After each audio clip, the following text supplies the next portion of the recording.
The tea is exceptionally good today. Who made this? Very delicious. Hold on.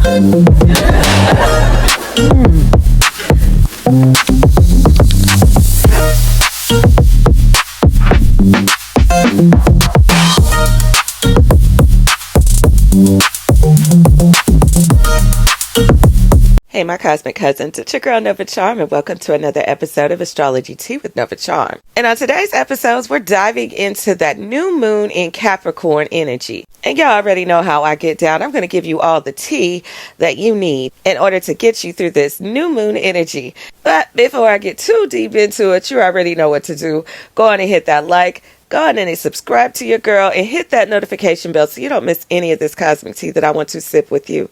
Now let's get straight into it, cosmic cousins, because this energy is prime grind energy, okay? Now, if you're listening, the cosmos is always having a conversation. And if you haven't learned to speak the language, well, that's what you got me for.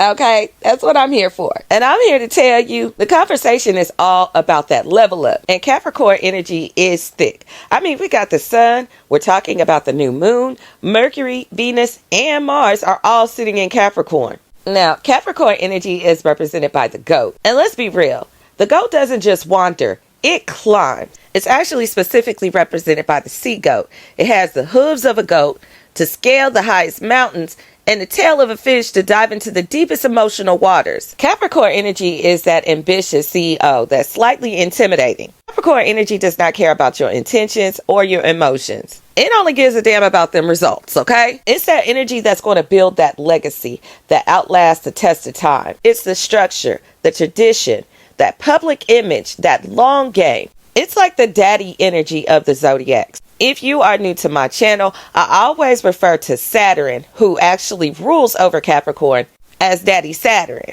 or even Pop sometimes, because it just gives that energy. It's the one who pays the bills, sets the rules, and makes sure the empire does not crumble. I mean, Capricorn energy just really gives head of household. That's what I'm saying. Now, Saturn is the strictest planet that we have, okay? I often talk about Saturn as far as discipline. It's the Lord of karma. It's the Lord of time. And it doesn't give handouts like maybe Jupiter would. Yes, Jupiter is the nice planet.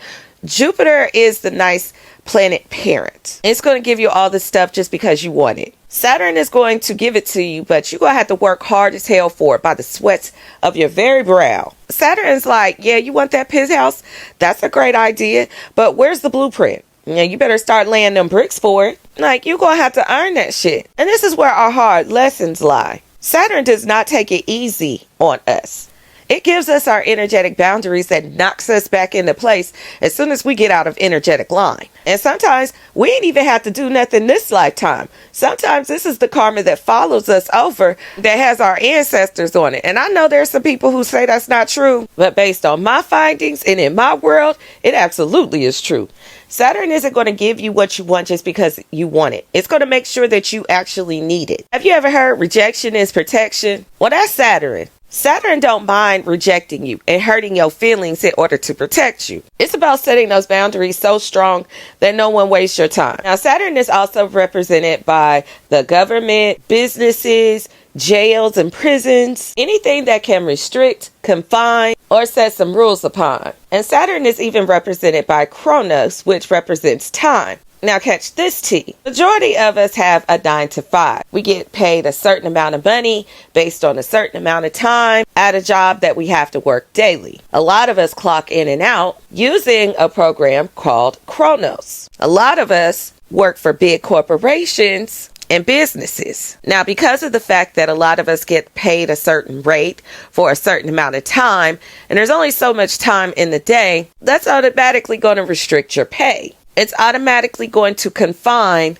how successful you can become. So all of that is Saturn energy. That's why a lot of people represent or say that the 10th house, which is a Saturn house, is the career house, because all of those things are incorporated in all of that energy. When you're talking about the 10th house, you're talking about Saturn, you're talking about Capricorn. But with the systems that Saturn has set up in place in our everyday to day, we have literally created a world that revolves around this type of restricted system, to the point to where our year ends and begins in when? Capricorn season. Now, this is right in the heart of winter solstice, and the ground is dead. So how can anything be new, like a new year, when the earth is literally frozen? But because of the fact that the powers that be understand energy and they understand astrology, they definitely felt that it was necessary to make our energy revolve around this time. Now, Saturn also rules the bones, the teeth, the skin, the things that give us structure. Without Saturn, we'd just be a puddle. I mean, we'd be a puddle of good vibes, but we would still just be a puddle. Now, the secret to Capricorn energy is you actually get better with time. Saturn tests you young so that you can be a legend later. So while everyone else is peaking in their 20s, Capricorn is just getting warmed up. And by 40, they own the mountain. So when you think about Capricorn energy, you really have to think of it as the diamond. Now, how's a diamond made? A diamond is made by extreme pressure over a long period of time. That's Saturn. It takes that piece of coal of your life, you know, the hard work, the struggles, the lessons, and it crushes it until it's something unbreakable, brilliant, and expensive. So you're probably feeling that energy right now. Congratulations, you're becoming a diamond, my friend. Capricorn energy is that earth energy, and it's also a cardinal sign. So it leads by keeping it real and being stable and calm. So with this energy being thick as hell in the astrological skies right now, baby, it was almost like what holiday? We have literally been out here in the trenches on our grind. Capricorn ain't got time for that shit. It's cold, it's calculated, but it's also gorgeous. Now, if your goals don't scare you, then that lets you know you're playing yourself and your goals too small. This is the time to dig those hills in that mountain and stop complaining about that incline. This new moon is begging us to set that new long-term goal. That goal that's not only going to put us in a position of success, but our children and their children. This is a legacy we're talking about here. Now, when it comes to the moon is Cancer energy, which actually is the sister sign of Capricorn. It's the home body of the two. It deals with the family versus the career and the success. Like the moon energy typically gives botanical garden, but this new moon in Capricorn actually gives like construction site. Like, yeah, you might need to put on your hard hat and safety goggles. And especially because right now we have this Mercury conjunct Mars. Child, it's like your mind is a Ferrari and your tongue is a blade. And somebody says something wrong, you damn sure gonna say something. You're not gonna just say something, you're probably gonna do something too. So just be careful. Because with this type of energy, words can turn violent real quick. Say what you need to say and be sharp about it, because Capricorn energy is going to basically have you be on that type of time anyway.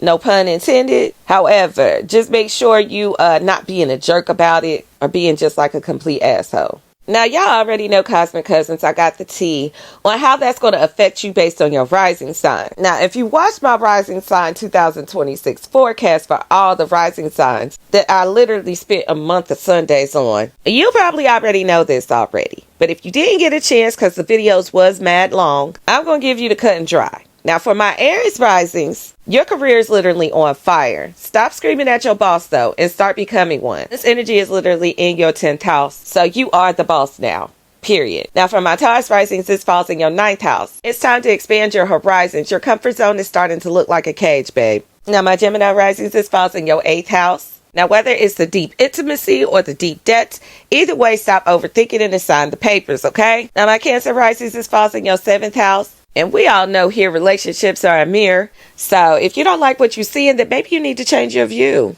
And I promise I didn't read you like that. That was the cosmos. Now, my Leo risings, this energy falls in your 6th house. Your routine needs a makeover. Trust me when I tell you, you can't be an icon if you're completely burnt out, okay? Now, for my Virgo risings, this falls in your 5th house. Now, your passion is calling you. Put down the spreadsheet and go flirt and have fun. It is allowed, but be responsible.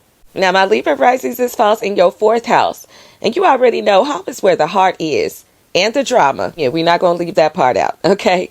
Rearrange the furniture and your boundaries, all right? Now, my Scorpio risings, this energy falls in your 3rd house. So it's time for you to speak your truth.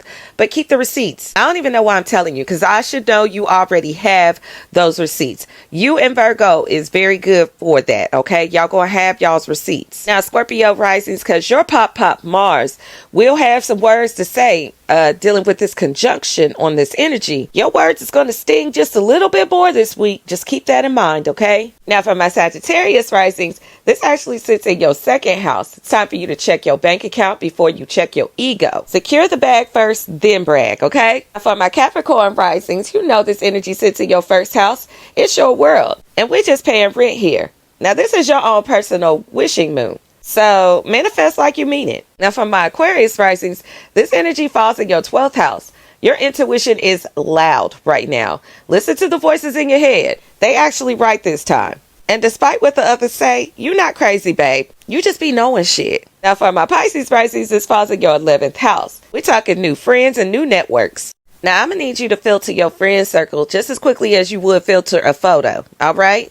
Now, y'all already know, Cosmic Cousins, that I'm going to come with the journal prompts, and y'all know I love me some good affirmations. So you already know I got some prepared for y'all. So this is the time where you need to go ahead and grab your pen and pad and go ahead and take notes. Now, since Capricorn energy is all about structure, I want you to take a look at your daily routine and figure out, is it built for a boss or is it built for a bystander? Now, with that thought in mind, I want you to ask yourself, if I were a consultant looking at my life, what's the first business move I tell myself to make double my results? Sometimes we got to take ourselves outside of ourselves in order to give ourselves the proper advice that it needs.